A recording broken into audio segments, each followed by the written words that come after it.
Hay islas en el mundo donde el mar no separa la tierra, sino que la une, donde los volcanes duermen bajo mantos de nubes y los dioses caminan entre las flores de loto.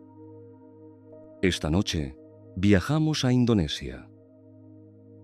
Bienvenido, bienvenida a El Pergamino Mágico. Esta noche te traigo 6 relatos para dormir nacidos del corazón del archipiélago indonesio.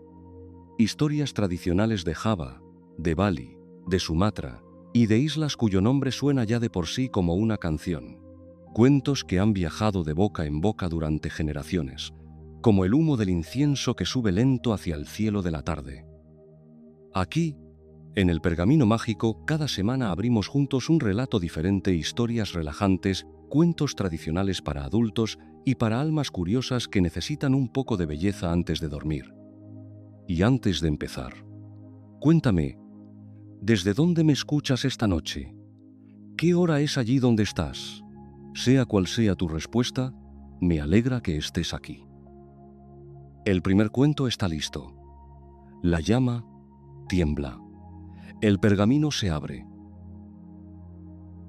La hija del pescador y el espíritu del mar. Había una vez, hace tanto tiempo que incluso las piedras más viejas del fondo del océano ya no recuerdan con exactitud cuándo ocurrió, una pequeña aldea de pescadores que vivía pegada a la orilla del mar de Java. Era un lugar tan humilde que apenas tenía nombre propio. Los habitantes simplemente la llamaban por Kampung Pantai, el pueblo de la playa. Y eso era exactamente lo que era. Un puñado de casas de bambú con tejados de hojas de palma, construidas tan cerca del agua que por las noches, cuando la marea subía, el sonido de las olas entraba por entre las rendijas de las paredes como un susurro largo y suave, como si el mar quisiera contarle algo a cada familia mientras dormía. El pueblo olía a sal y a pescado seco. Olía a carbón encendido al amanecer y a jazmín silvestre que crecía entre las rocas de la orilla. Los niños jugaban en la arena desde que el sol empezaba a calentar hasta que las estrellas aparecían una a una sobre el horizonte, y las mujeres tejían redes bajo los cocoteros mientras cantaban canciones viejas, tan viejas que nadie recordaba ya quién las había inventado. En ese pueblo vivía un hombre llamado Pak Darmo. Era pescador, como lo había sido su padre, y como lo había sido el padre de su padre antes que él. Tenía las manos oscuras y callosas, el cuerpo delgado y fuerte como el bambú, y los ojos de ese marrón profundo que tienen las personas que han pasado muchos años mirando el mar. Pak Darmo era viudo. Su esposa había muerto cuando su hija era todavía muy pequeña, tan pequeña que apenas podía caminar por la arena sin caerse. Y desde entonces, el hombre había criado solo a esa niña, con toda la ternura torpe y callada de los padres que no saben bien cómo expresar lo que sienten, pero que lo expresan de todas formas en los gestos pequeños. En el plato de arroz que siempre llenaban un poco más que el propio, en el chal que colocaban sobre los hombros de la hija cuando el viento de la noche se volvía frío, en el silencio compartido al atardecer, sentados juntos en la orilla, mirando cómo el sol se hundía despacio en el agua. La hija se llamaba Sari, y Sari era, desde que tenía memoria, una niña diferente. No diferente de una manera que llamara la atención de lejos, no, era diferente de esa manera suave y silenciosa que solo notan quienes se detienen a observar. Mientras los demás niños del pueblo corrían y gritaban y se lanzaban al agua entre risas, Sari tendía a quedarse quieta al borde de las olas, con los pies enterrados en la arena mojada, mirando el horizonte con una expresión que su padre no sabía bien cómo describir. No era tristeza, no era exactamente curiosidad. Era algo más parecido a reconocimiento, como si el mar fuera un lugar que ella ya conociera desde antes, desde algún lugar más antiguo que su propia vida. Desde muy pequeña, Sari había aprendido a leer el mar de maneras que ni su padre ni los pescadores más viejos del pueblo podían explicar del todo. Sabía cuándo iba a cambiar el viento antes de que cambiara. Sabía en qué dirección nadar si la corriente te llevaba lejos. Y sabía, sobre todo, dónde estaban los peces. No era una habilidad que pudiera enseñarse. Era algo que simplemente estaba en ella, como el color de sus ojos, o la forma de sus manos. Cuando cumplió 12 años, empezó a acompañar a su padre en la barca todas las mañanas. Se despertaban antes del amanecer, cuando el cielo todavía era de un azul tan oscuro que casi parecía negro, y juntos arrastraban la pequeña barca de madera hasta el agua. La barca se llamaba por Melati, que en indonesio significa jazmín, porque Pak Darmo la había pintado de blanco el año en que nació Sari, en honor a su esposa, que amaba esa flor. Y así, cada madrugada, padre e hija surcaban el mar en silencio, con el sonido de los remos entrando rítmicamente en el agua y el cielo cambiando de color sobre sus cabezas, pasando del negro al azul profundo, del azul profundo al violeta, del violeta al rosado, hasta que de repente el sol aparecía sobre el horizonte como una naranja encendida y el mundo entero se transformaba en oro y luz. En esas mañanas, Sari sentía que el mar la conocía. No era una sensación que pudiera explicar con palabras. Era algo físico, algo que sentía en la piel cuando el agua salpicaba sus brazos, algo que escuchaba en el sonido de las olas cuando eran profundas y el fondo estaba lejos y la oscuridad bajo la barca era absoluta. Era como si algo allá abajo supiera que ella estaba ahí. Los años pasaron de la forma en que pasan los años en los lugares pequeños y tranquilos, lentamente, sin grandes rupturas, tejidos por las mismas costumbres y los mismos cielos y los mismos olores. Sari creció. Se volvió alta y delgada, con el cabello negro muy largo que siempre llevaba recogido cuando estaba en el mar y suelto cuando volvía a casa, y una manera de moverse que los habitantes del pueblo describían como fluida, como el agua, aunque nunca acababan de entender bien por qué usaban esa comparación. Cuando tenía 16 años, ocurrió algo que cambiaría su vida para siempre. Fue una tarde de la estación de lluvias, cuando el cielo sobre el mar de Java puede volverse de repente de un verde oscuro y amenazante, y las nubes se amontonan tan rápido que los pescadores apenas tienen tiempo de regresar a la orilla.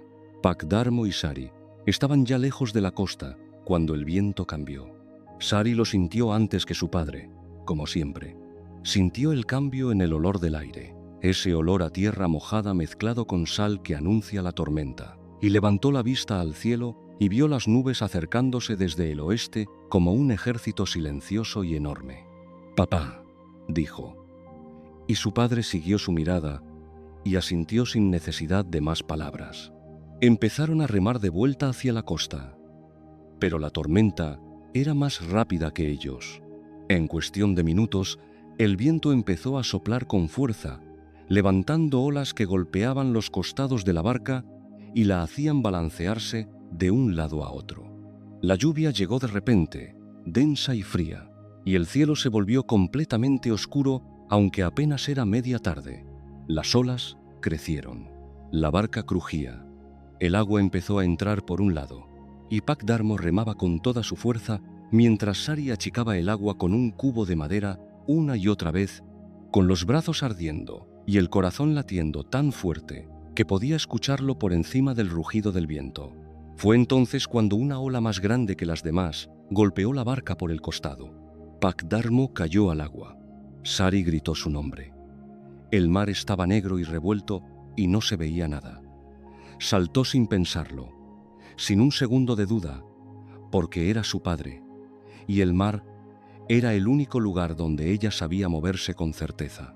Nadó hacia donde había caído, luchando contra las corrientes, sumergiéndose bajo las olas cuando la golpeaban, buscando a tientas en el agua oscura hasta que sus manos encontraron algo. Un brazo, una mano, los dedos callosos de su padre que se aferraron a los suyos. Lo mantuvo a flote, nadó con él hacia la barca. No sabe cómo lo hizo, porque el mar estaba furioso y ella era apenas una muchacha de 16 años, pero lo hizo.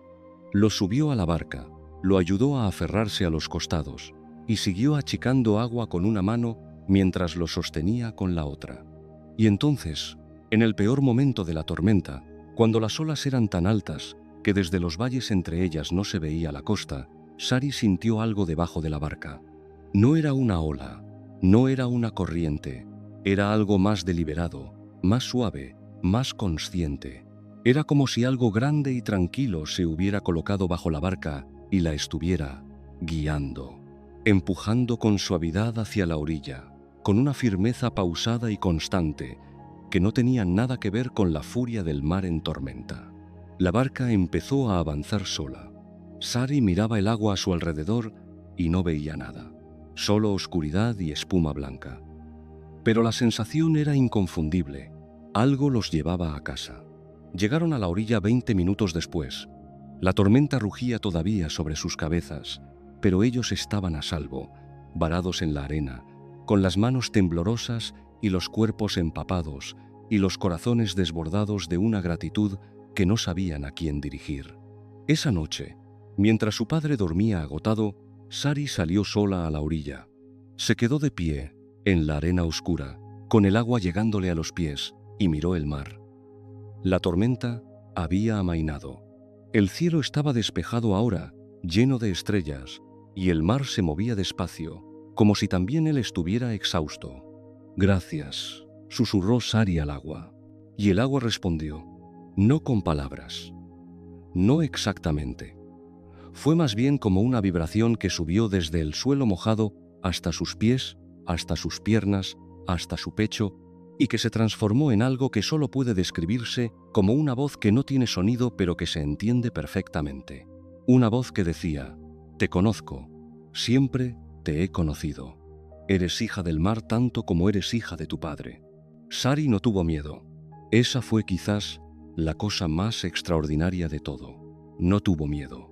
Solo sintió una calma profunda, como si algo que había estado buscando sin saberlo durante toda su vida hubiera aparecido por fin frente a ella. En los días que siguieron, Sari volvió a la orilla todas las noches. Se sentaba en la arena con los pies en el agua y escuchaba esa voz que no era una voz, esa presencia que no tenía forma, pero que era completamente real. Poco a poco fue entendiendo. El espíritu del mar de Java, al que los ancianos del pueblo llamaban por Ratu Kidul, por en sus historias más susurradas y solemnes, había estado cuidando de ella desde siempre. No porque fuera especial en el sentido que los cuentos suelen otorgar a sus personajes, con poderes o destinos escritos en las estrellas, sino porque Sari había pasado toda su vida acercándose al mar con respeto y con amor, sin tomar más de lo necesario, sin tratar el océano como un recurso, sino como un ser vivo que merece consideración. El espíritu le enseñó cosas que no pueden escribirse en ningún libro. Le enseñó que el mar tiene memoria y que guarda en sus profundidades el recuerdo de cada vida que lo ha tratado bien. Le enseñó que la gratitud es una forma de magia más poderosa que cualquier hechizo, porque la gratitud es la única ofrenda que el universo nunca devuelve vacía. Le enseñó que las tempestades no son castigos sino recordatorios, recordatorios de que hay fuerzas más grandes que nosotros, y que la sabiduría consiste no en dominarlas, sino en aprender a moverse dentro de ellas. Sari creció y se hizo mujer. Se convirtió en la guía de los pescadores del pueblo, la que señalaba cada mañana hacia dónde debían ir, la que los advertía cuando el tiempo iba a cambiar. Nunca explicó cómo lo sabía, y el pueblo tampoco preguntó demasiado, porque había cosas en las que los habitantes de Porkampung Pantai preferían no buscar explicaciones, cosas que era mejor simplemente aceptar con la misma gratitud callada con que se acepta la lluvia después de una larga sequía. Pak Dharmo vivió muchos años más, con sus manos callosas y sus ojos de marrón profundo, y por las tardes, padre e hija se sentaban juntos en la orilla como habían hecho siempre, mirando el horizonte en silencio. El mar los miraba también, y estaba contento. En los pueblos costeros de Indonesia existe una creencia muy antigua, que el mar no pertenece a los humanos, sino que los humanos le pertenecen al mar, y que quienes lo tratan con respeto y amor nunca se pierden del todo en sus aguas, porque siempre hay algo allí abajo que conoce su nombre. Esta historia nos recuerda que la gratitud no es solo una emoción, es una forma de relacionarse con el mundo que, con el tiempo, regresa a nosotros de maneras que no esperábamos.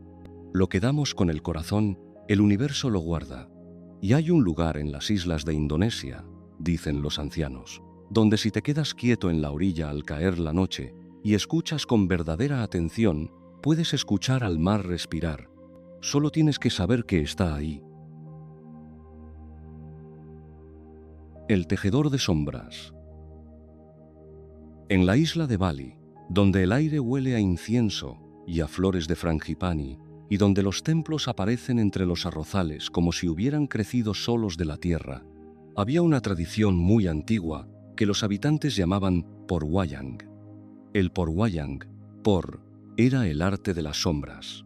Era el teatro de los títeres de cuero, esas figuras planas y delicadamente talladas que un maestro artesano movía detrás de una tela blanca iluminada por una llama, y cuyas sombras proyectadas contaban historias de dioses y de héroes y de demonios, y de hombres comunes atrapados entre todos ellos. Era un arte que se transmitía de padre a hijo, de maestro a aprendiz, con la misma solemnidad y el mismo cuidado con que se transmite cualquier cosa sagrada. Y en un pueblo pequeño en las laderas del monte Agung, ese volcán enorme y silencioso que los balineses consideran la morada de los dioses, vivía el último gran maestro del Porwayang. Se llamaba Iwayan Kerta, y tenía tantos años que los niños del pueblo pensaban que había existido siempre, como el volcán, como los arrozales en terrazas, como el sonido de los gongs en la distancia, los días de ceremonia. Iwayan Kerta era un hombre pequeño y delgado, con los dedos extraordinariamente largos y ágiles para su edad, y una voz que tenía esa cualidad particular de las voces muy viejas, un poco ronca, un poco lenta, pero con un peso en cada sílaba que hacía que las personas se inclinaran hacia adelante cuando hablaba, como si temieran perderse algo. Vivía solo en una casa de piedra volcánica rodeada de un jardín que había dejado crecer a su voluntad, lleno de helechos y de orquídeas, y de una higuera sagrada tan grande que su sombra cubría la mitad del patio. Lo que Iwayan Kerta hacía no era exactamente lo que hacían los otros maestros de Porwayang. Los otros maestros contaban historias del Porramayana y del Pormahabharata, esas grandes epopeyas indias que llegaron a Bali hace muchos siglos y echaron raíces tan profundas que ya nadie las considera extranjeras.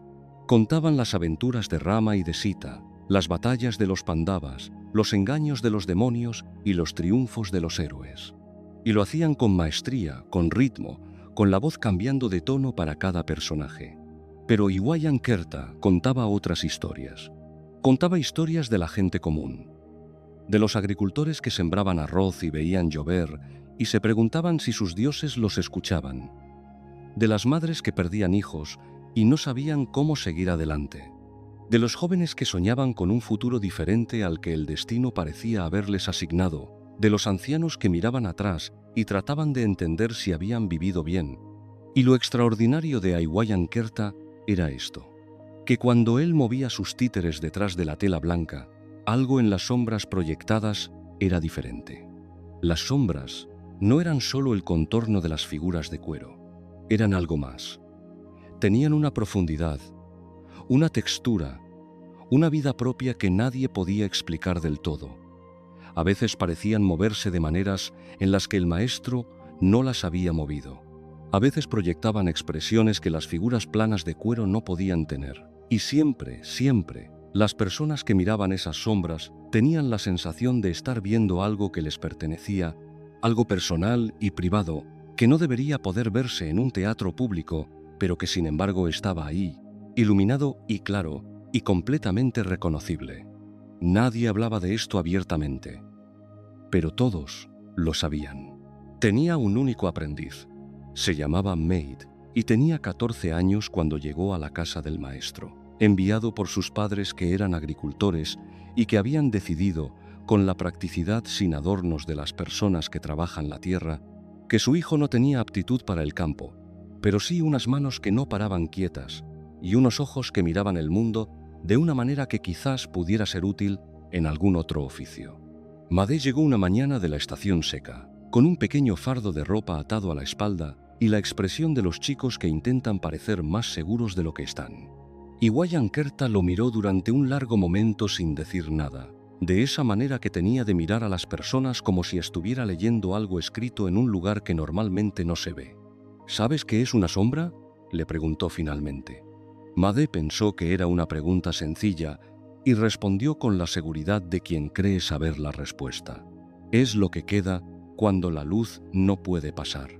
El maestro asintió despacio. Bien, dijo, eso es lo que cree la mayoría. Aprenderás que están equivocados. Y con eso comenzó la educación de Made. Los primeros meses fueron desconcertantes. Made esperaba aprender a tallar las figuras de cuero, a moverlas, a cambiar la voz para los distintos personajes. Y aprendió todo eso, sí, pero no fue lo primero que el maestro le enseñó. Lo primero que Iwayan-Kerta le enseñó fue a mirar sombras. Cada tarde, cuando el sol empezaba a bajar y las sombras del jardín se alargaban y se volvían más blandas, el maestro sacaba 2 sillas al patio y los dos se sentaban en silencio y miraban las sombras de los árboles, de las plantas, de los pájaros que cruzaban volando, y el maestro le hacía preguntas. ¿Cuántos tipos de negro ves en esa sombra? ¿Cómo cambia la sombra de la higuera cuando el viento mueve las hojas? Si miras la sombra de ese pájaro sin mirar al pájaro, ¿puedes saber qué tipo de pájaro es? Maid se frustraba. Era un chico inteligente y curioso, pero esas preguntas le parecían ejercicios sin propósito, juegos de un viejo excéntrico que no tenía prisa por enseñar lo que realmente importaba. Sin embargo, algo en el tono del maestro, esa gravedad tranquila que tenía todo lo que hacía, le impedía expresar su impaciencia abiertamente. Así que observaba y respondía. Y poco a poco, sin que pudiera señalar el momento exacto en que ocurrió, empezó a ver. Empezó a ver que las sombras no eran simples ausencias de luz, eran presencias. Tenían personalidad. La sombra de la higuera cuando el viento soplaba era completamente diferente a la sombra de la higuera en calma. Una era inquieta y múltiple, llena de movimiento superpuesto. La otra era densa y única, con el peso de algo que ha echado raíces muy profundas. La sombra de un pájaro en vuelo contenía toda la información sobre el pájaro que la proyectaba. La forma de sus alas decía si era rápido o perezoso, si volaba por placer o con urgencia. La sombra de una persona que caminaba decía cosas sobre esa persona que la persona misma quizás no sabía de sí misma. Las sombras no mienten, le dijo el maestro una tarde. Las personas pueden controlar su cara, su voz, sus palabras, pero la sombra es lo que escapa. La sombra es lo verdadero. Made empezó a entender entonces por qué el arte de Iwayan-Kerta era diferente al de los otros maestros. No era que el maestro tuviera un poder sobrenatural. Era que el maestro había pasado toda su vida aprendiendo a ver lo verdadero en las sombras y luego había aprendido a proyectarlo. Cuando movía sus figuras detrás de la tela blanca, no estaba contando una historia inventada. Estaba revelando algo real, algo que ya existía en las personas que lo miraban, algo que vivía en sus propias sombras interiores y que el maestro simplemente sacaba a la luz. Pasaron 2 años. Maid aprendió a tallar el cuero con la paciencia infinita que requiere esa artesanía. Cada figura tardaba semanas en terminarse. Cada línea tallada era una decisión que no podía deshacerse, cada agujero en el cuero que dejaba pasar la luz de una manera específica era un gesto deliberado y cargado de significado. Aprendió a mover las figuras con los 2 brazos independientemente, desarrollando una coordinación que llevaba años perfeccionar. Aprendió las voces, los ritmos, los patrones musicales que acompañaban las historias. Pero el maestro le decía que todavía no estaba listo para actuar. ¿Por qué no?, preguntó Made una noche, con más frustración de la que pretendía mostrar. Sé mover las figuras, sé las historias, sé las voces. Iwayan-Kerta lo miró con esa mirada suya lenta y profunda. Sí, dijo, pero todavía no sabes tu propia sombra. Made no entendió. Y el maestro no explicó más. Fue durante la semana de preparación para el gran festival del Porgalungan, cuando toda Bali se llena de ofrendas y de bambús decorados y del olor a flores e incienso, cuando ocurrió lo que cambió a Maid para siempre. Una noche no pudo dormir. Se levantó de su estera y salió al patio del jardín, donde la luna llena iluminaba todo con esa luz plateada y extraña que hace que el mundo familiar parezca ligeramente diferente, como si fuera la misma cosa, pero vista desde un ángulo nuevo. Se sentó bajo la higuera y se quedó mirando las sombras del jardín como tantas veces había hecho bajo la dirección del maestro.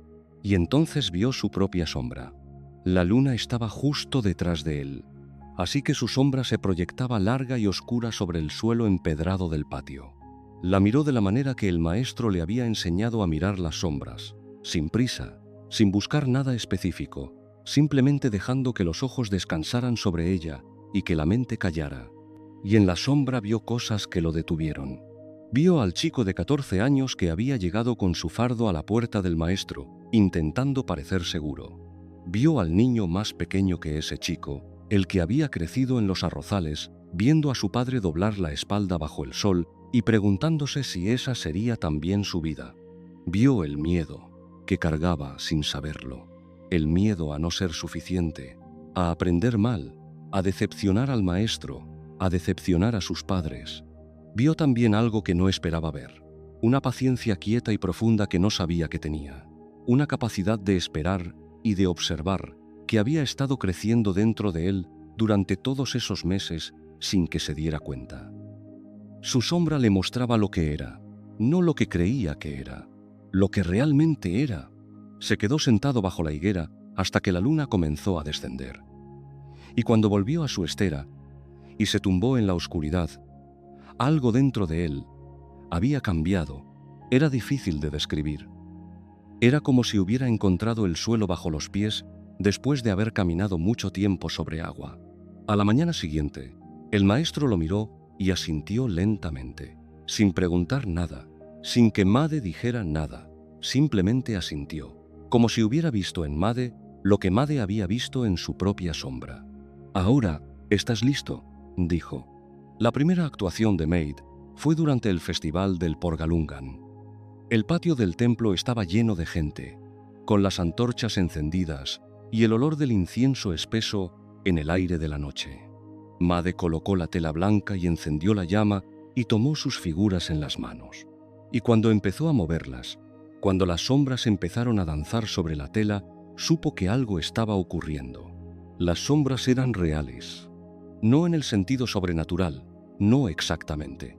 Eran reales en el sentido de que contenían verdad, y las personas que las miraban lo sentían, esa mezcla de reconocimiento y de extrañeza que producen las cosas verdaderas, esa sensación de que alguien ha visto algo que tú pensabas que estaba bien escondido y lo ha puesto frente a ti con tanta delicadeza que no duele.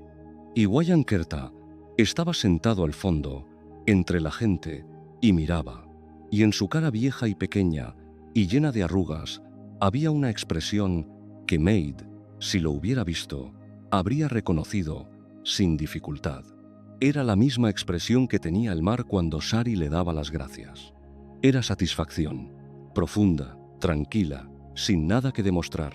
El maestro murió 2 años después, en la estación de lluvias, con la misma serenidad con que había vivido.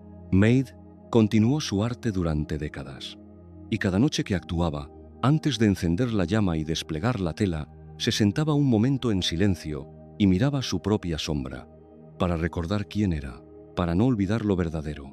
Y las sombras que proyectaba en la tela blanca seguían siendo reales. Siempre lo fueron. El arte de Wayankerta nos enseña algo que es difícil de aprender, pero imposible de olvidar una vez que se aprende, que no podemos dar a los demás lo que todavía no hemos encontrado en nosotros mismos. El maestro no le enseñó a Made técnicas, le enseñó a conocerse, porque solo quien ha mirado de frente su propia sombra, con honestidad y sin miedo, puede proyectar algo verdadero hacia afuera. El autoconocimiento no es un lujo ni un ejercicio filosófico. Es el cimiento de todo lo que hacemos con cuidado y con amor. De Bali, donde las sombras bailan y los dioses miran desde las laderas del volcán, viajamos ahora hacia el interior de la isla de Sumatra, donde los bosques son tan densos y antiguos que la luz del sol llega al suelo filtrada, verde y tenue, como si el propio cielo hubiera aprendido a susurrar. Allí, entre los árboles más viejos del archipiélago, nos espera una historia sobre el tiempo, sobre la paciencia y sobre lo que ocurre cuando un hombre decide desafiar aquello que no puede cambiarse. El hombre que quiso detener el río. En el interior de Sumatra, donde la tierra es tan antigua que los geólogos dicen que algunas de sus rocas tienen más de 200 millones de años. Existía un bosque que los habitantes locales llamaban simplemente por Hutantua, el bosque viejo. No porque lo hubieran nombrado con poesía o con intención literaria, sino porque era la descripción más exacta que podían dar. Era un bosque viejo, tan viejo que los árboles más grandes de su interior tenían troncos tan anchos que 4 hombres juntos con los brazos extendidos no podían rodearlos. Tan viejo que el suelo estaba cubierto por capas y capas de hojas descompuestas que formaban una alfombra suave y oscura sobre la que los pies se hundían ligeramente con cada paso, como si la tierra misma tuviera memoria de todo lo que había caído sobre ella. Tan viejo que en sus partes más profundas el silencio era de una calidad diferente al silencio normal. Era un silencio denso y vivo, lleno de sonidos tan pequeños y tan constantes que terminaban fundiéndose en algo que el oído percibía como quietud, pero que en realidad era una conversación interminable y muy antigua. Por ese bosque corría un río. Se llamaba Porxungay Perak, el río de plata, porque en los días despejados el sol golpeaba su superficie de una manera que la hacía brillar con destellos cambiantes, plateados y blancos, como si el agua estuviera hecha de luz sólida, que alguien hubiera aprendido a hacer fluir. Era un río de tamaño mediano, ni demasiado ancho ni demasiado estrecho, con una corriente constante y decidida que no se apresuraba pero que tampoco se detenía nunca, que rodeaba las piedras y los troncos caídos y los bancos de arena con la misma ecuanimidad tranquila con que el tiempo rodea los obstáculos que los hombres le ponen en el camino. A orillas de ese río, en el lugar donde el bosque se abría ligeramente para dejar paso a una pequeña llanura de hierba alta y bambú, vivía un hombre llamado Batak. Y Batak era, desde que cualquiera en la región podía recordar, el hombre más trabajador de toda Sumatra.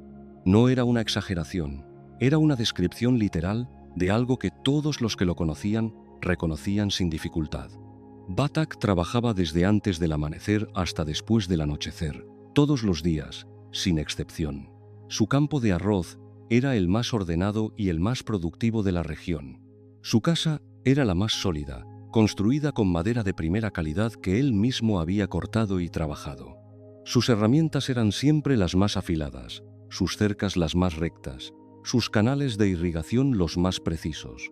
Si había una tarea que podía hacerse bien, Batak la hacía bien. Si había algo que podía mejorarse, Batak lo mejoraba. Era el tipo de hombre que produce admiración y cierto agotamiento en quienes lo rodean, porque su presencia hace que todos se pregunten involuntariamente si están haciendo suficiente con sus propias vidas. Sin embargo, Batak tenía una relación complicada con el río.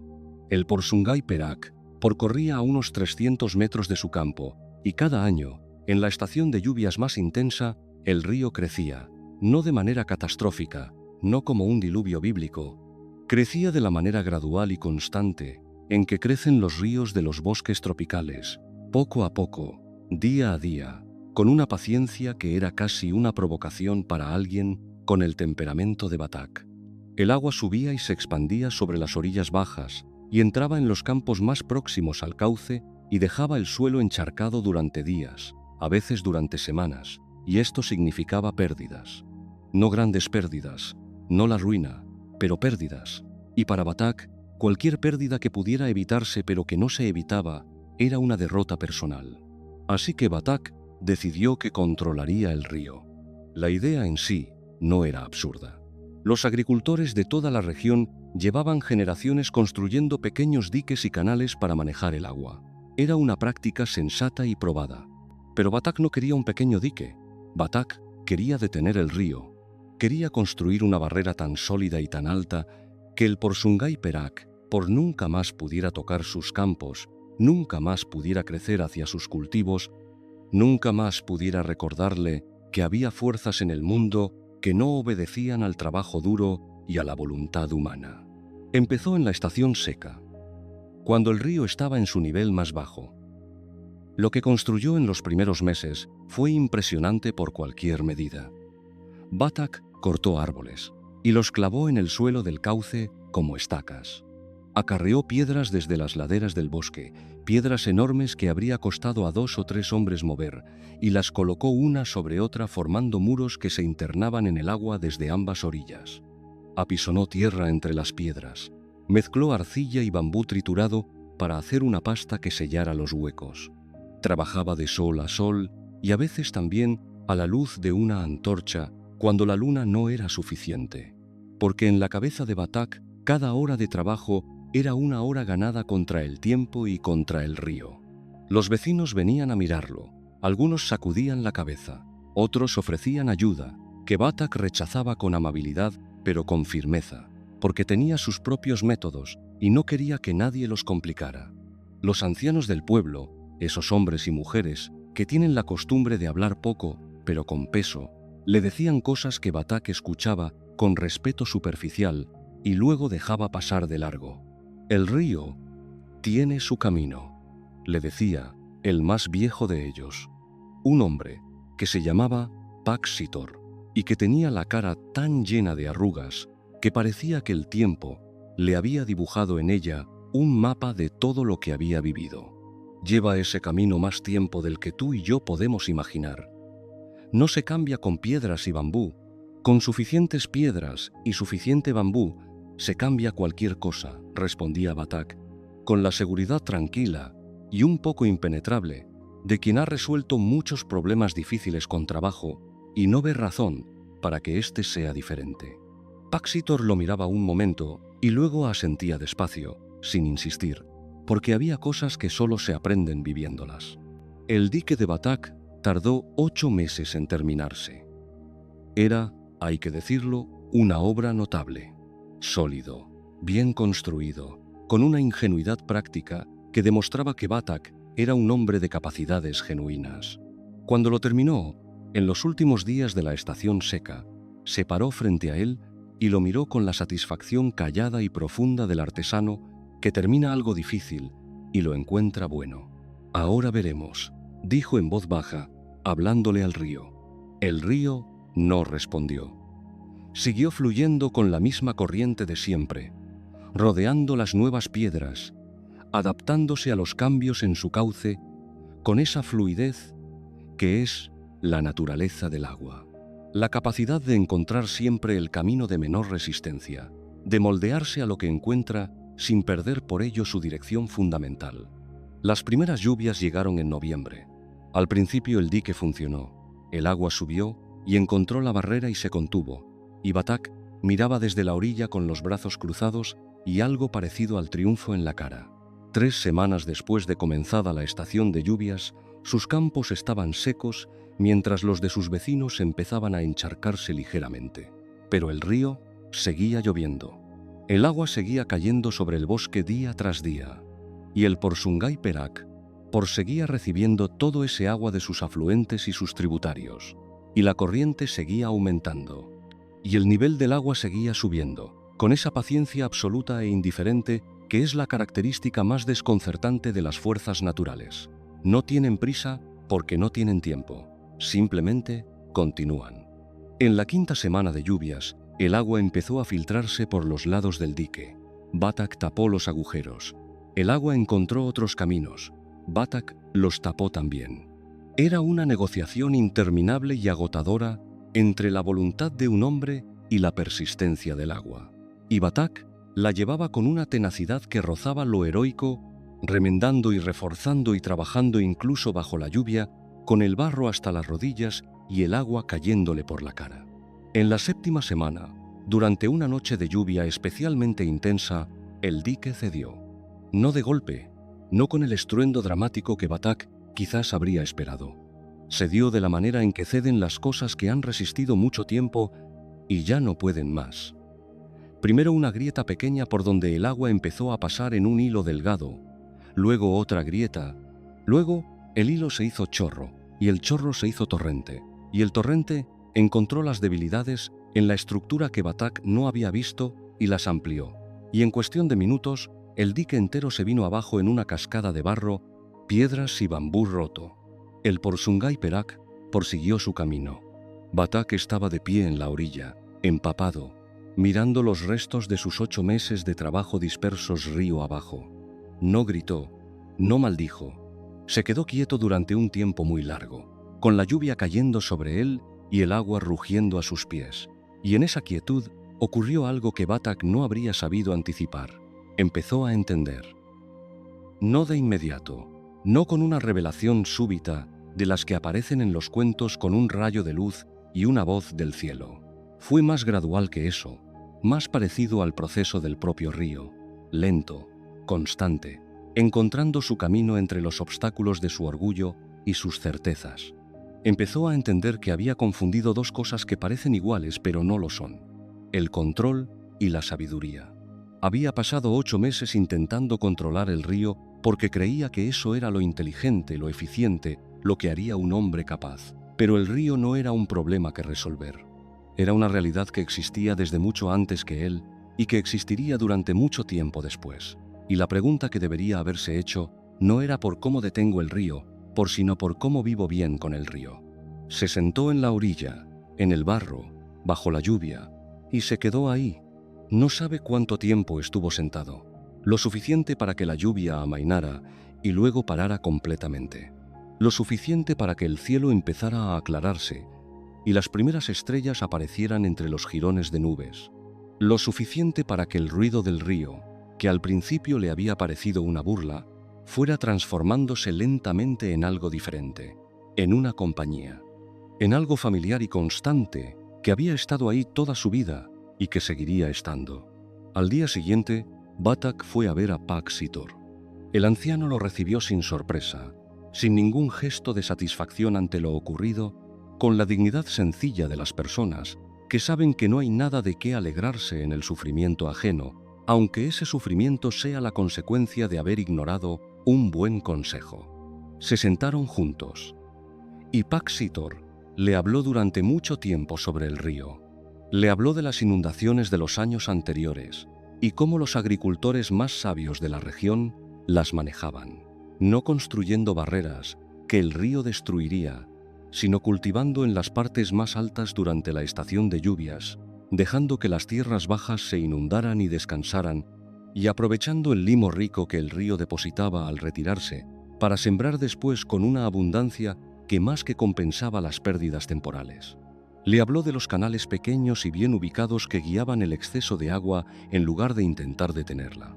Le habló del ritmo del río, que era también el ritmo de la tierra y de las lluvias y de las estaciones.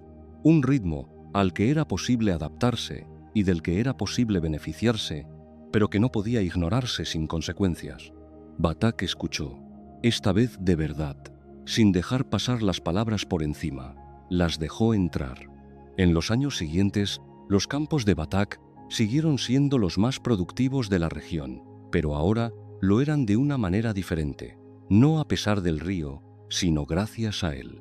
Batak aprendió a leer las crecidas con la misma minuciosidad con que antes construía diques. Aprendió cuándo plantar y cuándo dejar descansar la tierra. Aprendió a abrir canales pequeños que distribuían el exceso de agua por donde podía ser útil en lugar de por donde hacía daño. Y en la estación de lluvias, cuando el Porsungay Perakpor crecía y sus aguas plateadas se expandían sobre las orillas bajas, Batak ya no lo miraba con la tensión del hombre que se prepara para una batalla. Lo miraba con la atención tranquila del hombre que ha aprendido a conocer a un vecino difícil y ha encontrado la manera de llevarse bien con él.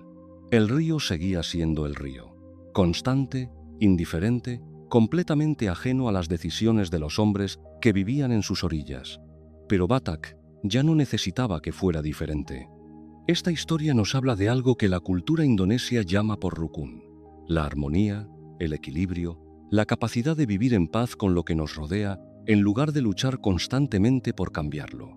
No es resignación. Es algo mucho más activo y mucho más difícil.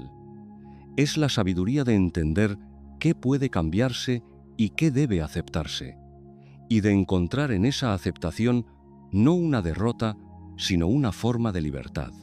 Batak no se rindió ante el río, aprendió a conocerlo, y hay una diferencia enorme entre rendirse y conocer. Una te hace más pequeño, la otra te hace más grande. Del interior húmedo y verde de Sumatra, dejamos atrás el sonido del río y nos adentramos ahora en un lugar diferente, las tierras altas de Sulawesi, donde los Toraja construyen sus casas con los tejados curvados hacia el cielo como proas de barco y donde la relación entre los vivos y los muertos es tan cercana y tan llena de respeto que resulta imposible entender una sin la otra. Allí nos espera una historia sobre el amor, sobre la pérdida y sobre lo que permanece cuando todo lo demás se ha ido. La casa que miraba al cielo. En las tierras altas de Sulawesi, donde las montañas se elevan suaves y redondeadas como espaldas de animales dormidos, y los valles entre ellas están siempre envueltos en una neblina fina que llega por las mañanas y se retira despacio conforme el sol sube, vivía un pueblo que tenía una relación con la muerte completamente distinta a la de cualquier otro lugar del mundo. Los Toraja no temían a sus muertos, los cuidaban. Cuando alguien moría en una familia Toraja, no era enterrado de inmediato. El cuerpo era preparado con especias y hierbas y tratado con un respeto meticuloso y lleno de amor, y luego era colocado en la casa familiar, en su lugar habitual, como si siguiera viviendo. La familia le hablaba, le traía comida, le contaba las noticias del día. Los niños crecían en esa casa sabiendo que el abuelo o la abuela seguían ahí, presentes de una manera diferente pero presentes, y esto no les producía miedo, sino una sensación de continuidad, de que el hilo de la familia no se cortaba con la muerte, sino que simplemente cambiaba de textura. El funeral, cuando llegaba, podía tardar semanas, o meses, o incluso años en organizarse, porque era una celebración enorme que requería preparación y recursos y la reunión de toda la familia extendida, que a veces vivía en aldeas muy distantes. Y cuando por fin llegaba, era exactamente eso, una celebración, con música y danza y banquetes y rituales que duraban días, una despedida que era también un homenaje, una forma de decirle al que se iba que había vivido bien y que sería recordado bien. Las casas de los Toraja se llamaban Portonconan y eran tan características que podían reconocerse desde lejos. Grandes estructuras de madera oscura con tejados que se curvaban en las puntas hacia arriba y hacia afuera, como cuernos de búfalo o como proas de embarcaciones antiguas, apuntando al cielo con una elegancia que tenía algo de desafío y algo de oración al mismo tiempo. Las Portonconan no eran solo casas, eran el centro del universo de cada familia. Eran el lugar donde los vivos y los muertos coexistían, donde el pasado y el presente se tocaban, donde la identidad de una persona se anclaba. En una de esas aldeas en las montañas, en una Portonconan por cuyos tejados habían sido repintados de rojo y negro hacía apenas 3 años, vivía una mujer llamada Nona. Nona tenía 42 años cuando comienza esta historia. Aunque parecía menor, tenía esa apariencia atemporal de las personas que han vivido mucho, pero que lo han vivido con atención, con lo que el tiempo les ha dado la profundidad sin quitarles la presencia. Tenía el cabello negro muy largo con algunas hebras grises que no intentaba ocultar y manos fuertes y hábiles que sabían hacer muchas cosas. Tejer las telas de colores intensos que eran el orgullo artesanal de su pueblo, cocinar los platos tradicionales que su madre le había enseñado, curar las heridas pequeñas con las plantas que crecían en el jardín de la casa y tocar la flauta de bambú con una delicadeza que hacía que quienes la escuchaban dejaran de hacer lo que estaban haciendo y se quedaran quietos sin saber exactamente por qué. Nona vivía sola en la Portonconan por familiar desde que su marido había muerto 4 años atrás. Su marido se llamaba Rante, y Rante había sido, durante 22 años de matrimonio, la clase de compañero que muy poca gente tiene la fortuna de encontrar. No el hombre perfecto, no el héroe de ningún cuento, sino algo más raro y más valioso que eso. Era alguien que la conocía de verdad, que sabía cuándo ella necesitaba silencio y cuándo necesitaba compañía, que se reía de las mismas cosas absurdas que ella, que podía sentarse a su lado en el porche de la Portonconan por al atardecer durante 1 hora entera sin hablar, y que esa hora en silencio se sentía más llena que muchas conversaciones largas y ruidosas. Que cuando decía su nombre, lo decía de una manera que hacía que ese nombre, un nombre tan común y tan simple, sonara como si le perteneciera solo a ella. Cuando Rante murió, de una enfermedad del corazón que llegó sin avisar y se llevó su vida en pocas semanas, Nona hizo lo que su cultura le enseñaba.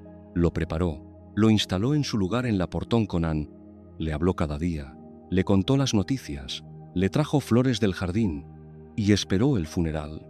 El funeral de Rante tardó 1 año y 4 meses en organizarse. Era una familia grande y dispersa, con parientes en otras islas y recursos que debían reunirse con paciencia. Nona los pasó en la Portón Conan, acompañada de Rante a su manera, viviendo ese período extraño y suspendido que los Toraja conocen bien. Ese tiempo entre la muerte y la despedida definitiva, cuando el ser querido todavía está de alguna manera presente y la vida sigue, pero con una cualidad diferente, más lenta, más consciente, como si el aire mismo se hubiera vuelto más denso y más cargado de significado. Durante ese 1 año y 4 meses, Nona hizo algo que no había hecho con tanta concentración desde que era joven. Se puso a tejer. No tejía para vender ni para regalar, aunque sí regalaba lo que hacía cuando estaba terminado. Tejía porque era la única actividad que lograba que su mente estuviera completamente presente en el momento, sin huir hacia el pasado con Rante ni hacia el futuro sin él. Tejía y el sonido rítmico del telar y el movimiento preciso e hipnótico de sus manos eran suficientes para llenar el silencio de la Portón Conan con algo que se parecía a la paz, aunque no fuera exactamente paz todavía. Tejía telas de los colores tradicionales de su pueblo, el rojo de la vida y la valentía, el negro del duelo y de la tierra, el amarillo del sol y de la riqueza, el blanco de la pureza y de lo sagrado.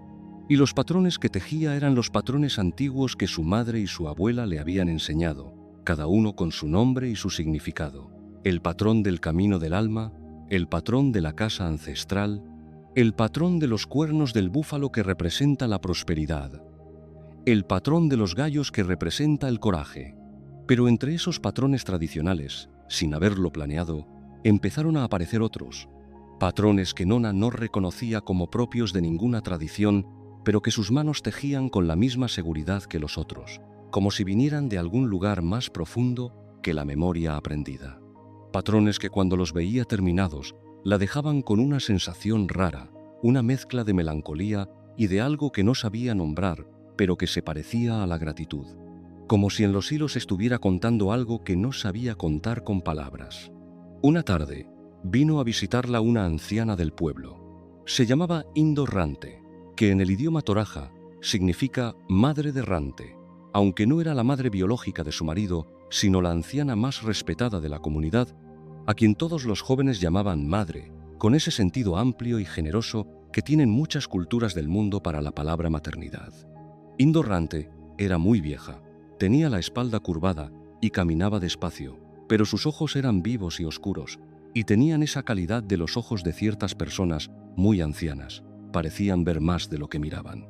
Se sentó junto a Nona en el porche y miró las telas que estaban extendidas sobre la barandilla, con sus patrones conocidos y sus patrones nuevos mezclados, y estuvo un largo rato en silencio. «Estos de aquí los reconozco», dijo finalmente, señalando los patrones tradicionales. «Pero estos otros».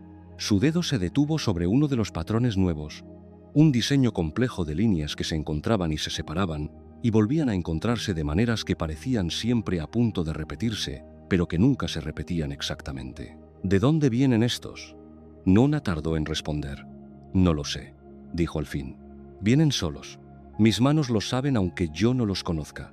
Indo Rante asintió muy despacio, con esa forma de asentir que tienen los ancianos cuando escuchan algo que confirma lo que ya saben. «Son los patrones del duelo», dijo. «No los enseña nadie, porque no pueden enseñarse. Cada persona que pierde a alguien amado los teje diferente, porque cada amor es diferente y cada pérdida es diferente. Pero siempre aparecen, siempre vienen solos. Las manos saben lo que el corazón todavía no puede decir». Nona miró las telas con otros ojos. «¿Qué significan?», preguntó. «Significan lo que tú sientes», dijo Indo Rante simplemente. «Por eso, solo tú puedes leerlos». Se quedaron en silencio un rato. El sol estaba bajando sobre las montañas y la neblina de la tarde empezaba a subir desde los valles, envolviendo las laderas en esa luz suave y difusa de los atardeceres de las tierras altas. «¿Cuándo deja de doler?», preguntó Nona. No con desesperación, no como un lamento, con la curiosidad honesta de alguien que genuinamente quiere entender algo que todavía no entiende. Indorrante tardó tanto en responder que Nona pensó que quizás no iba a responder.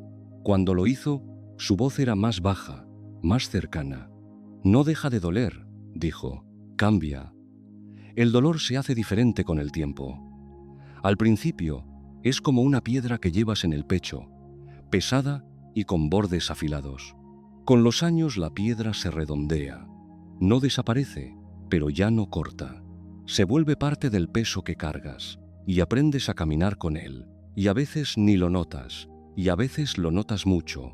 Y con el tiempo descubres que en ese peso hay también algo que no cambiarías. El recuerdo de que amaste y fuiste amada, y eso no tiene precio». Nona escuchó esas palabras y las guardó en algún lugar dentro de ella donde las cosas importantes se guardan. El funeral de Rante llegó finalmente en la estación seca, cuando las montañas estaban verdes y el cielo era de un azul tan claro que parecía recién lavado. Vinieron parientes de 3 islas diferentes, viejos amigos que hacía años que no se veían, vecinos de aldeas cercanas, y durante 4 días, la Portonconan-Por y el campo que la rodeaba se llenaron de música y de comida y de historias sobre Rante, historias que Nona conocía y otras que no conocía, y cada historia nueva era como encontrar un trozo de su marido que no sabía que existía, y eso le producía una emoción compleja y extraña, tristeza y alegría mezcladas de una manera tan completa que no podía separarlas. En el último día del funeral, cuando los rituales habían terminado y los invitados empezaban a dispersarse, y el campo volvía lentamente a su quietud habitual, Nona se quedó sola frente a la Portonconan. Miró el tejado curvado que apuntaba al cielo y pensó en todas las generaciones de su familia que habían vivido bajo ese tejado, todos los que habían amado y perdido y seguido viviendo bajo esas vigas de madera oscura. Y sintió algo que no esperaba sentir. No alivio exactamente, pero sí algo parecido a una liberación. Como si hubiera estado sosteniendo algo durante mucho tiempo con los brazos extendidos y por fin hubiera encontrado un lugar donde apoyarlo. Rante no desaparecía. Seguía en la Portonconan, en las historias que habían contado esos 4 días, en las telas que Nona había tejido durante el año y 4 meses de espera, en la manera en que ella decía su nombre cuando lo pensaba. Pero ahora era diferente. Ya no era una presencia suspendida entre 2 mundos. Era una presencia que había encontrado su lugar. En los años que siguieron, Nona siguió tejiendo.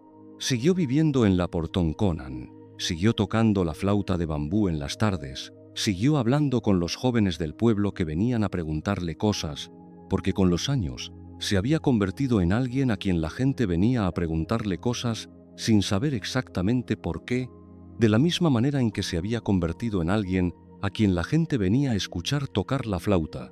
Había algo en ella que transmitía una calma que no era indiferencia, sino todo lo contrario. Era la calma de alguien que ha sentido mucho y no ha huido de nada de lo que ha sentido. Y en las telas que tejía, los patrones del duelo seguían apareciendo entre los patrones tradicionales, pero con el tiempo fueron cambiando. Se fueron haciendo más abiertos, menos tensos, con más espacio entre las líneas.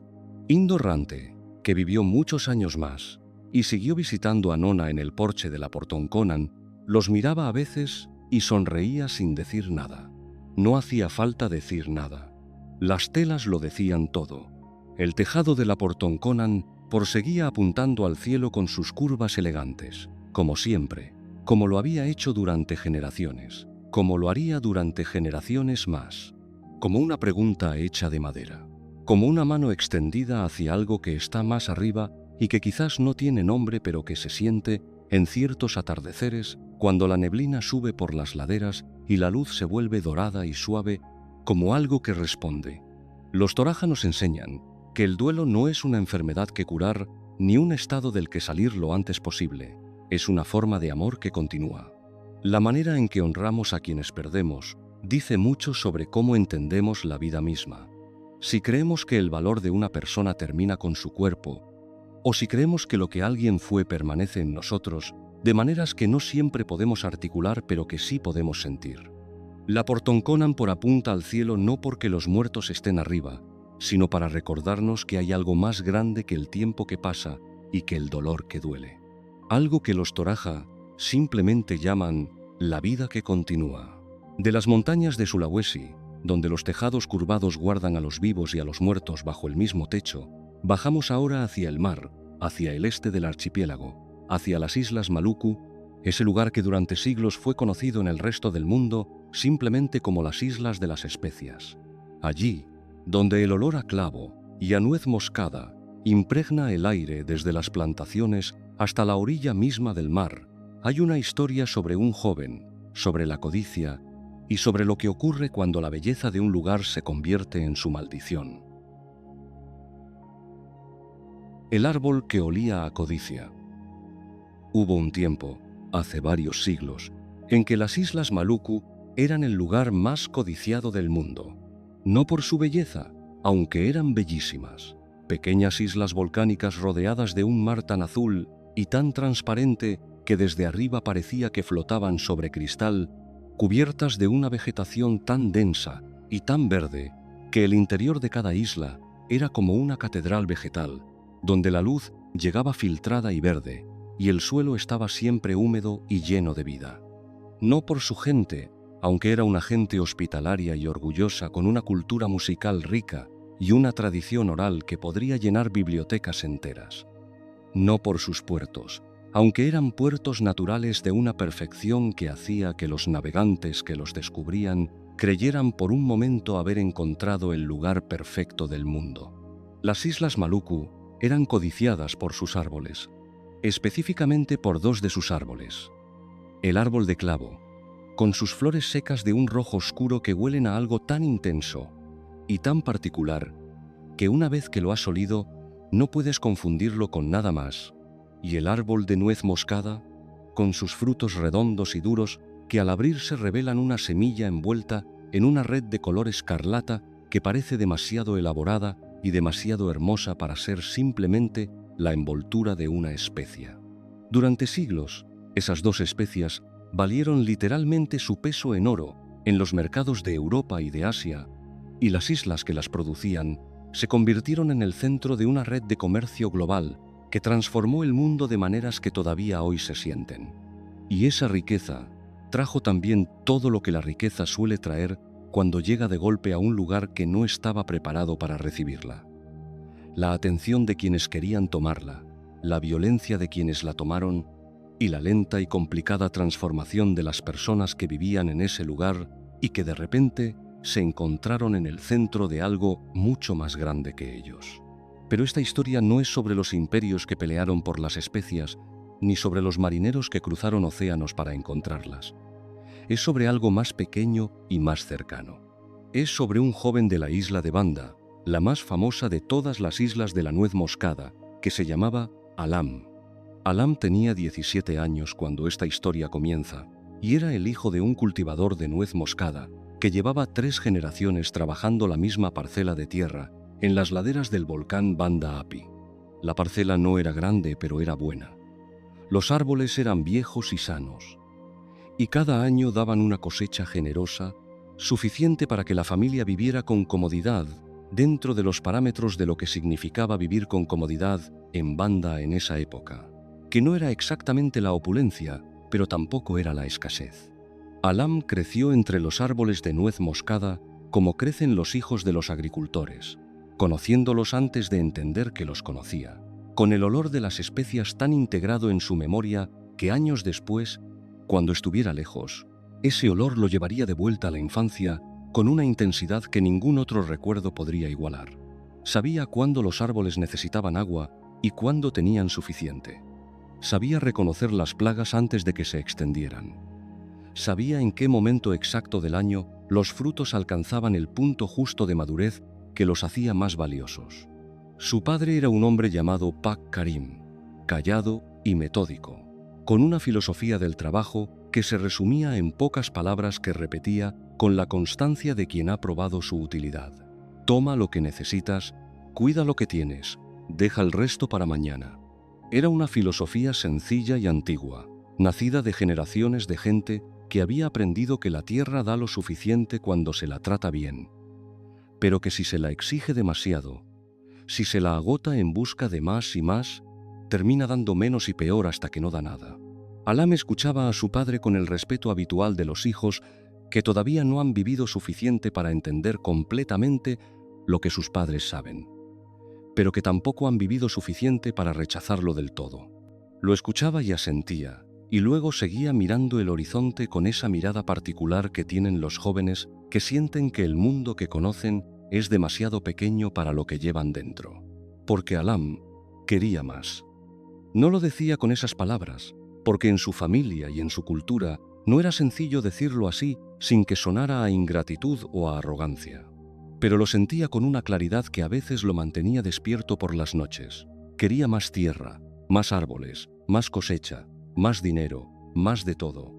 No por codicia exactamente, o al menos eso era lo que él se decía a sí mismo. Lo quería por su familia, para que su madre no tuviera que remendar la misma ropa una y otra vez, para que su hermana pequeña pudiera estudiar en la ciudad, para que su padre pudiera descansar, en lugar de doblar la espalda bajo el sol hasta que se le pusiera oscura y curvada, como la corteza de los propios árboles. Esas eran las razones que Alam se daba, y eran razones reales, pero debajo de ellas, más adentro, donde las razones verdaderas suelen vivir antes de que aprendamos a articularlas, había algo más simple y más difícil de confesar. Quería que la gente supiera su nombre. Quería ser alguien. Quería que cuando los mercaderes de la costa pronunciaran el nombre de los productores de nuez moscada de Banda, el suyo estuviera entre los primeros. Cuando tenía 17 años, llegó a la isla un comerciante del continente llamado Haji Salim. Era un hombre gordo y afable, con una sonrisa constante que sus ojos no siempre acompañaban, y que tenía la capacidad de hacer que cada persona con quien hablaba sintiera que era la única persona importante en la habitación, al menos durante el tiempo que durase la conversación. Haji Salim compró especias a varios productores de la isla, pagando buenos precios y hablando siempre de sus planes para el año siguiente, de los mercados que estaba abriendo, de las ganancias que podían obtenerse si se producía más, mucho más, si se expandían las plantaciones, si se ponían a trabajar cada metro cuadrado de tierra disponible. Alam lo escuchó y sintió que alguien finalmente estaba hablando su idioma. Fue a ver a su padre esa misma noche. Le propuso expandir la plantación. Había tierra disponible en las laderas más altas del volcán, tierra sin cultivar, que podría desmontarse y prepararse para nuevos árboles. Con más árboles tendrían más cosecha. Con más cosecha podrían vender más a Haji Salim y a otros comerciantes. Con más dinero. Pak Karim lo escuchó en silencio hasta el final, con esa paciencia suya que nunca apresuraba las cosas. ¿Sabes por qué esa tierra está sin cultivar?, preguntó cuando Alam terminó. Alam no lo sabía. Porque es tierra del volcán, dijo su padre. Tierra que el fuego ha puesto ahí y que el fuego puede quitarla. Los árboles en esas laderas crecen bien durante algunos años y luego el suelo se agota porque no hay suficiente agua y el calor del volcán lo reseca por abajo. Los ancianos lo saben. Por eso nadie la trabaja. Pero si tenemos suficiente agua, empezó Alam. Alam. La voz de su padre era tranquila, pero tenía ese peso que tenía siempre cuando quería que una palabra llegara adentro, y no solo a los oídos. Toma lo que necesitas. Cuida lo que tienes. Deja el resto para mañana. Alam asintió. Y esa noche no durmió. Tomó su propia decisión 3 semanas después. Con los ahorros que había guardado durante 2 años de trabajo, compró en secreto una pequeña parcela en las laderas altas. Era una parcela que otro agricultor había intentado cultivar 10 años antes y había abandonado, lo que debería haberle dicho algo a Alam, pero que él interpretó de otra manera, como una oportunidad que otros habían dejado escapar por falta de determinación o de recursos. Plantó árboles jóvenes de nuez moscada. Construyó un sistema de irrigación que le llevó meses. Trabajó esa tierra con una intensidad que superaba incluso su energía habitual, levantándose antes del amanecer y volviendo después del anochecer, con las manos llenas de ampollas y la espalda dolorida y los ojos brillantes de alguien que ha apostado algo importante y que todavía cree que va a ganar. Los primeros 2 años fueron prometedores. Los árboles crecieron. No tan rápido como los de la parcela familiar en las laderas bajas, pero crecieron. Y Alam miraba a esos árboles jóvenes con una satisfacción que se mezclaba constantemente con impaciencia, porque los árboles de nuez moscada tardan años en dar fruto, y la impaciencia de Alam era más fuerte que su capacidad de esperar. En el tercer año empezaron los problemas. El suelo de las laderas altas, exactamente como había dicho su padre, empezó a mostrar señales de agotamiento. Las hojas de los árboles perdían su color verde intenso y se volvían amarillentas en los bordes. Los frutos que empezaban a formarse eran más pequeños de lo normal y muchos caían antes de madurar. El sistema de irrigación que Alam había construido con tanto trabajo no era suficiente para compensar el calor que subía del volcán por las noches y resecaba el suelo desde abajo. Alam respondió como respondía siempre, trabajando más, reforzó la irrigación, añadió abono, pasó noches enteras revisando los árboles con una linterna, buscando plagas, buscando soluciones. Pero las soluciones que encontraba eran siempre temporales, siempre parches sobre una grieta fundamental que no podía parchearse porque era la propia naturaleza del lugar. Y mientras tanto, la parcela familiar empezaba a sufrir también, no por causas naturales, por causas humanas, por las causas más simples y más antiguas del mundo. Alam había estado tan enfocado en su parcela nueva que había descuidado la familiar. Los árboles viejos que durante 3 generaciones habían dado cosechas generosas necesitaban atención constante que Alam ya no tenía tiempo de darles. Pak Karim, que envejecía y cuyo cuerpo ya no respondía como antes, no podía compensar solo la ausencia de su hijo. La cosecha de ese año fue la peor en memoria de la familia. Haji Salim, el comerciante afable de la sonrisa constante, vino ese año a comprar y pagó menos de lo esperado, con muchas explicaciones sobre los mercados y los precios que Alam escuchó sin entender del todo, pero que en resumen significaban que cuando uno necesita vender con urgencia, el comprador siempre tiene la ventaja. Alam vendió de todas formas porque necesitaba el dinero y salió de esa transacción con la sensación de haber perdido algo más que dinero. Esa noche fue a ver a su padre, no para pedirle consejo. O quizás sí, aunque no lo formuló así. Simplemente fue y se sentó junto a él en el porche de la casa y miró el jardín en silencio durante un rato largo. «Lo sé», dijo Pak Karim finalmente, sin que Alam hubiera dicho nada. «Lo arruiné», dijo Alam. «No lo arruinaste», dijo su padre. «Lo complicaste. Hay diferencia». Alam miró a su padre. En la oscuridad del porche, la cara de Pak Karim era una serie de sombras y contornos, pero su voz tenía esa calma que Alam había conocido toda su vida y que ahora, por primera vez, no le producía frustración sino algo completamente diferente. Alivio. El alivio de encontrar algo estable cuando uno ha estado moviéndose demasiado rápido durante demasiado tiempo. «¿Qué hago?», preguntó. Pak Karim no respondió de inmediato. Cuando lo hizo, su voz era baja y medida, como siempre. «Abandona la parcela de las laderas altas. Esa tierra no es para nosotros, ya lo sabías. Vuelve a los árboles viejos. Dales lo que necesitan. Tardarán tiempo en recuperarse, pero se recuperarán. Los árboles viejos tienen memoria. Saben que los cuidamos bien durante mucho tiempo. Eso no se olvida tan fácil». Alam asintió despacio. «¿Y Haji Salim?».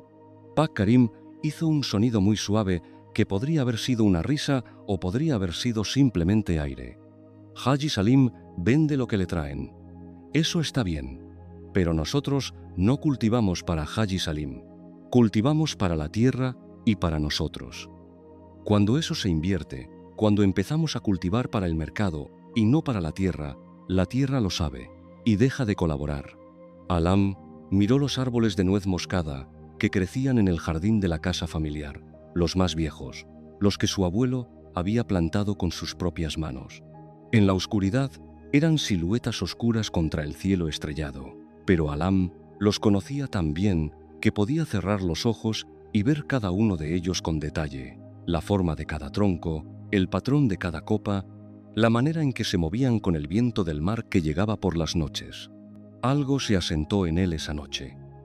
No era resignación ni era derrota. Era algo más parecido a lo que había sentido Batak frente al río después de que el dique cediera. El reconocimiento de una realidad que había estado ahí siempre y que él había elegido no ver porque no era la realidad que quería. Abandonó la parcela de las laderas altas. Le costó más de lo que esperaba, no el acto práctico de abandonarla, sino el acto interno de soltar lo que había representado para él. La promesa de ser más, de llegar más lejos, de que su nombre se pronunciara entre los primeros. Pero cuando soltó eso, cuando dejó ir esa imagen de sí mismo que había estado persiguiendo con tanta urgencia, descubrió algo curioso, que el peso que había estado cargando durante esos 3 años era más grande de lo que había percibido mientras lo cargaba. Sin él, caminaba más ligero. Volvió a los árboles viejos. Les dio lo que necesitaban: tiempo, agua, atención, la presencia callada y constante que su abuelo había aprendido a darles, y que su padre le había enseñado y que él había estado a punto de olvidar. Tardaron 2 años en recuperarse completamente, exactamente como Pak Karim había predicho. Y cuando lo hicieron, cuando en la cosecha del segundo año los frutos volvieron a ser del tamaño y del aroma que debían tener, Alam recogió esa nuez moscada con sus propias manos y sintió algo que no había sentido durante todos los años que había dedicado a la parcela nueva: gratitud. Gratitud simple y directa hacia los árboles, hacia la tierra, hacia su padre, hacia las generaciones que lo habían precedido y que habían construido algo que él había estado a punto de destruir. Siguió siendo ambicioso, porque eso era parte de su naturaleza, y no iba a cambiar completamente. Pero aprendió a dirigir esa ambición de una manera diferente, no hacia tener más, sino hacia hacer mejor. No hacia expandirse, sino hacia profundizar. Y descubrió, con el tiempo, que profundizar daba más de lo que expandirse había prometido y nunca cumplido. Los árboles viejos vivieron muchos años más. Alam los cuidó hasta que fue él quien envejeció, y fue su propio hijo quien empezó a hacerse cargo. Y en el momento de la entrega, cuando su hijo era ya suficientemente grande para entender lo que se le decía, Alam le dijo las mismas palabras que su padre le había dicho a él, con la misma sencillez, con el mismo peso. Toma lo que necesitas, cuida lo que tienes, deja el resto para mañana. El olor a nuez moscada impregnaba el aire de la tarde. Los árboles se movían despacio con la brisa del mar, y la tierra, como siempre, escuchaba. Las Islas Maluku nos recuerdan que la codicia no es siempre un monstruo visible y fácil de reconocer. A veces llega disfrazada de ambición legítima, de deseo de dar más a los que amamos, de impaciencia ante la lentitud del mundo natural. Y por eso es tan difícil resistirla, porque sus razones suenan bien, al menos al principio.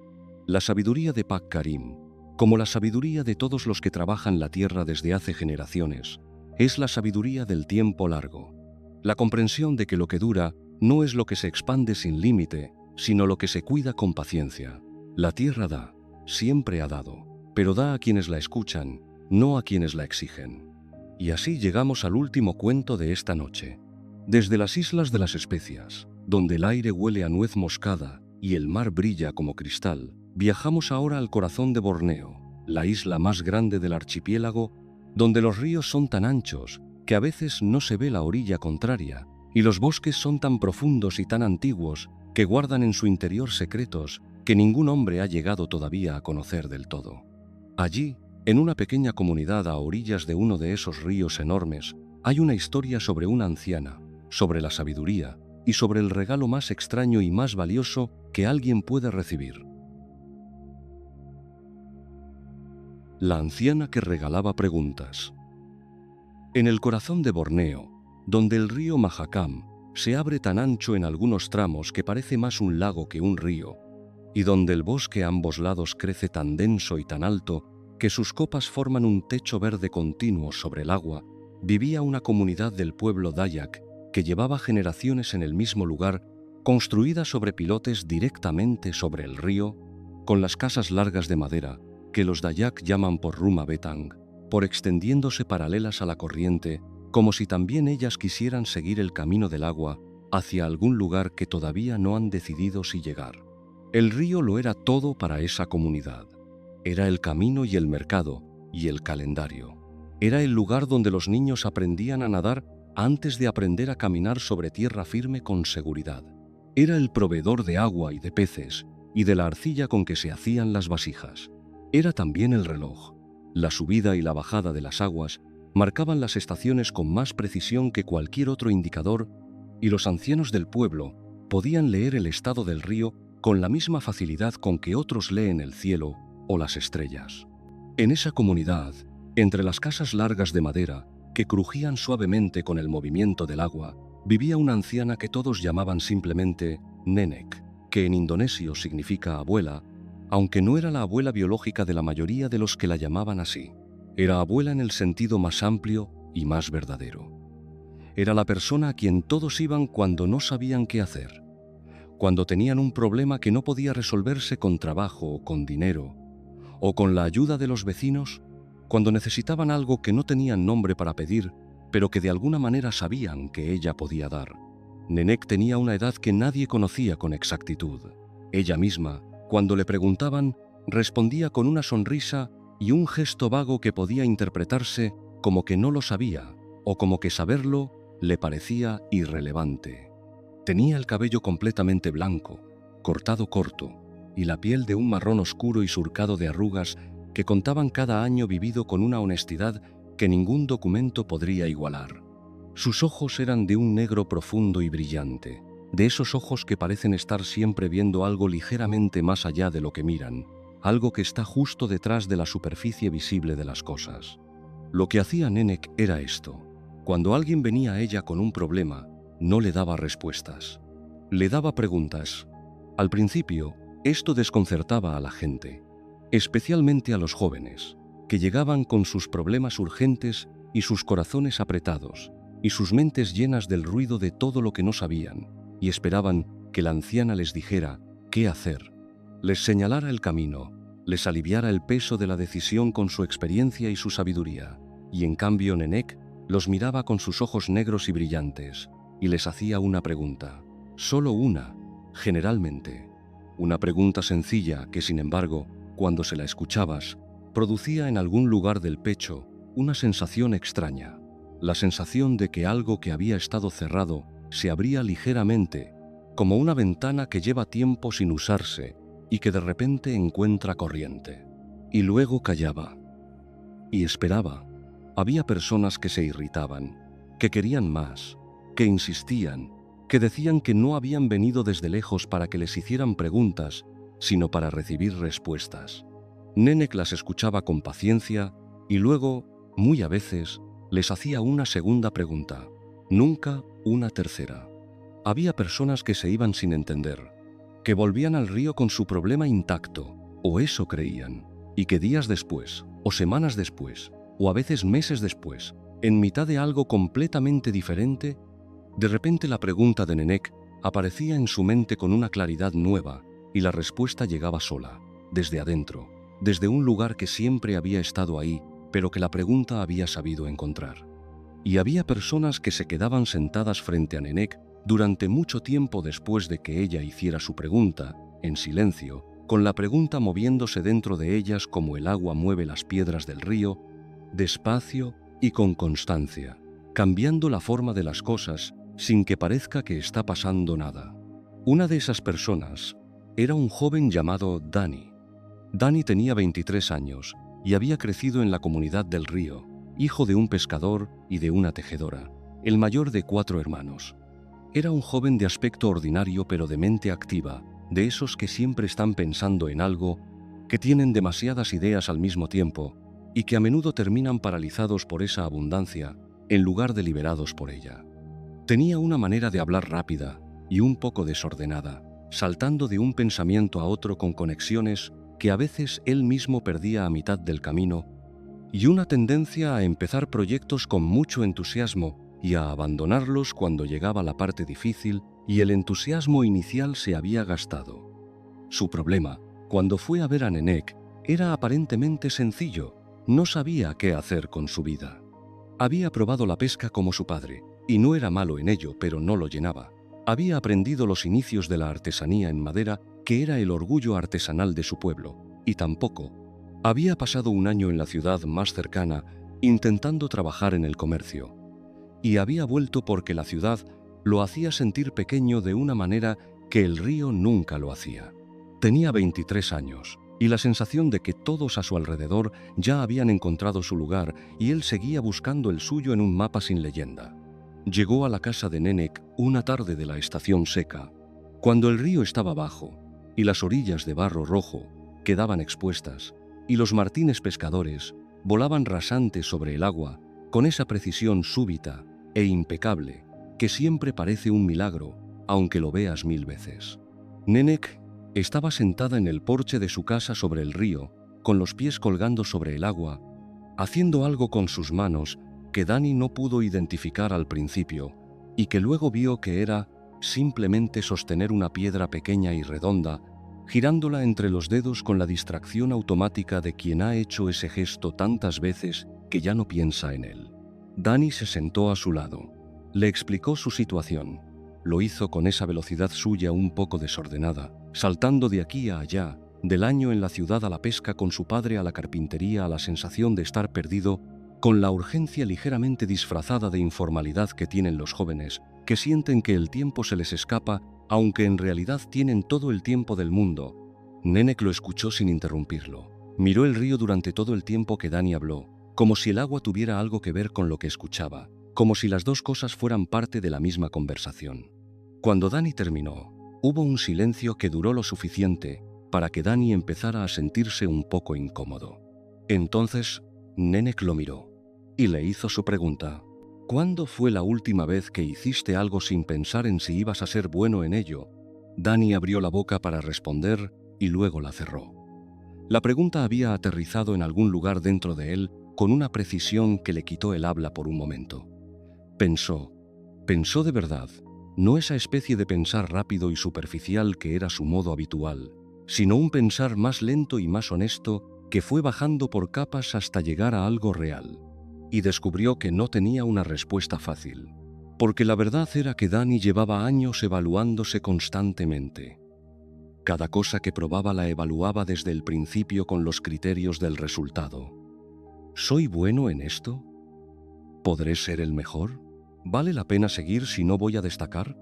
Era como si hubiera un juez interno que asistía a cada cosa que hacía y que tomaba notas y emitía veredictos, y ese juez era tan rápido y tan ruidoso que Dani nunca llegaba a simplemente estar en lo que estaba haciendo, simplemente hacerlo, sin el juicio simultáneo. Se quedó sentado junto a Nenek durante mucho tiempo después de esa pregunta. El sol bajó sobre el río. Los martines pescadores siguieron volando. El agua siguió fluyendo con ese sonido suave y constante que tiene el río en la estación seca. Un sonido más quieto que en la época de lluvias, más íntimo, como si el río también hablara más bajo cuando no tiene tanta prisa. Dani no dijo nada. Nenek tampoco. La piedra seguía girando entre los dedos de la anciana, una y otra vez, con esa regularidad hipnótica que tenía algo del río y algo del tiempo, y algo de una paciencia que no era resignación, sino algo mucho más activo. La paciencia de quien sabe que las cosas importantes necesitan espacio para desarrollarse y que el mejor regalo que puedes darles es exactamente ese, espacio.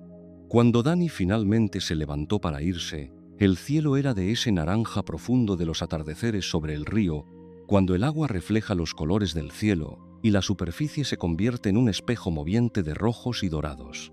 «Gracias», dijo Dani, aunque no habría podido explicar exactamente por qué daba las gracias si no había recibido ninguna respuesta. Nenek asintió sin mirarlo, con los ojos todavía en el río. En los días que siguieron, la pregunta de Nenek acompañó a Dani a todas partes. Lo acompañó mientras pescaba con su padre en las mañanas tranquilas del río bajo. Lo acompañó mientras ayudaba a su madre a cargar las vasijas desde la orilla hasta la casa. Lo acompañó en las noches cuando se sentaba en el porche y escuchaba el sonido del bosque al otro lado del río, ese sonido complejo y vivo que nunca era completamente igual 2 noches seguidas. Y poco a poco, sin que hubiera un momento único y dramático que señalar, empezó a ver algo que no había visto antes. Empezó a ver que había una cosa que hacía siempre sin evaluar, sin juzgarse, sin preguntarse si era bueno en ello o si podría ser el mejor. Una cosa que hacía simplemente porque la hacía, porque algo en él necesitaba hacerla con una regularidad tan constante que había dejado de verla como una actividad, y la había incorporado al fondo del paisaje de su vida sin darle nombre ni importancia. Contaba historias. Lo había hecho siempre, de pequeño, a sus hermanos antes de dormir, inventando aventuras en el bosque y en el río con la misma facilidad con que respiraba. Después, de joven, en las reuniones de la comunidad, donde los adultos hablaban de las cosas importantes y los jóvenes escuchaban, él, a veces, encontraba la manera de insertar una historia que hacía que todos se rieran o que todos se quedaran en silencio o que la conversación girara hacia algo más profundo de lo que había sido antes.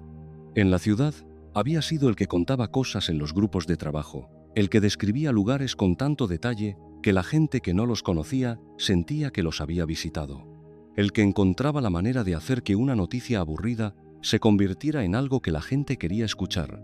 Nunca lo había llamado un talento, nunca lo había visto como algo que pudiera tener valor o futuro o nombre.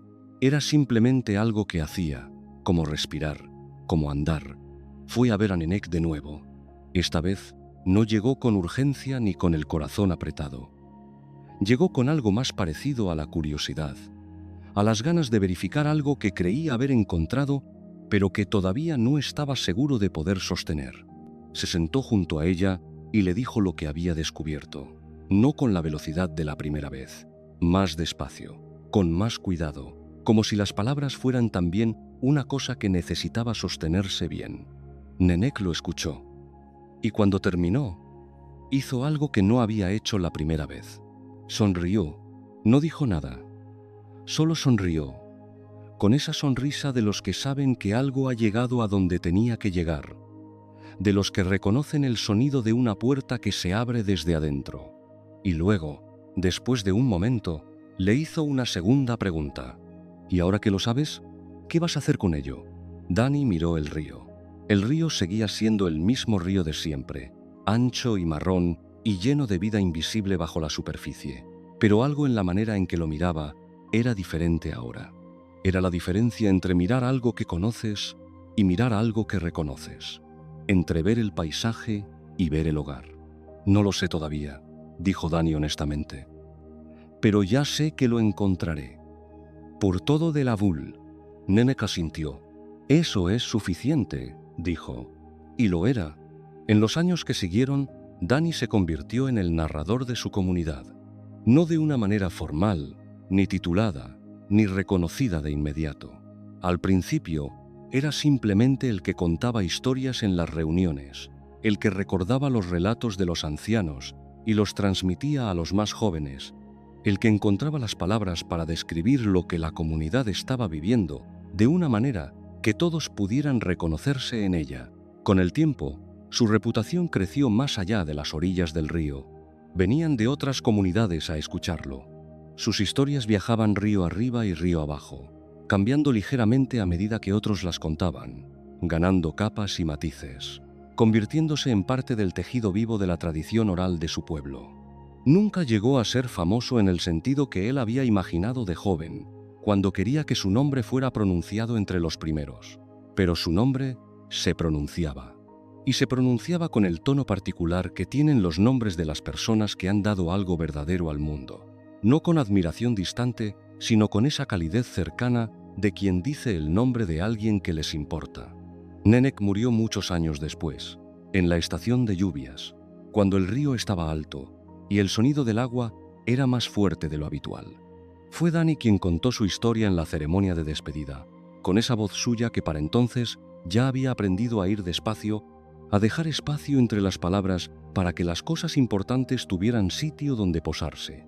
Habló de las preguntas, de cómo una pregunta bien hecha vale más que 100 respuestas, de cómo Nenek había pasado su vida entera regalando algo que no se puede comprar ni enseñar en ninguna escuela, la capacidad de hacer que las personas encontraran sus propias respuestas, que era la única manera en que las respuestas de verdad se encuentran. La piedra pequeña y redonda que Nenek había girado entre sus dedos durante tantos años estaba en la mano de Dani mientras hablaba. La giró entre sus dedos, una vez, 2 veces, con el río fluyendo debajo y el bosque respirando alrededor, y el cielo lleno de las nubes densas de la estación de lluvias que se movían despacio hacia el este, hacia el mar, hacia algún lugar donde el agua volvería a caer sobre otras tierras y otros ríos y otras historias que todavía no habían comenzado. Y así terminó la última historia de esta noche. 6 relatos de 6 rincones del archipiélago indonesio, 6 maneras distintas de mirar el mundo y de encontrar en él algo que vale la pena guardar. El mar de Java, que cuida a quienes lo respetan. Las sombras de Bali que revelan lo verdadero. El río de Sumatra que no puede detenerse pero sí conocerse. Las montañas de Sulawesi donde el amor continúa más allá de lo que el cuerpo puede sostener. Las especias de Maluku que dan generosamente a quienes no las exigen. Y el río Mahakam de Borneo, donde una anciana pasó toda su vida demostrando que la pregunta correcta es el regalo más valioso que una persona puede dar a otra. Todas estas historias, tan diferentes en su forma y en su paisaje, hablan en el fondo de lo mismo, de la necesidad de escuchar el mar y el río y la tierra, de escuchar a los que vivieron antes que nosotros, de escuchar el silencio que hay entre las palabras cuando alguien nos habla con cuidado, y sobre todo, de escucharnos a nosotros mismos, esa voz interior que sabe más de lo que creemos y que solo necesita que dejemos de hacer ruido el tiempo suficiente para poder hacerse oír.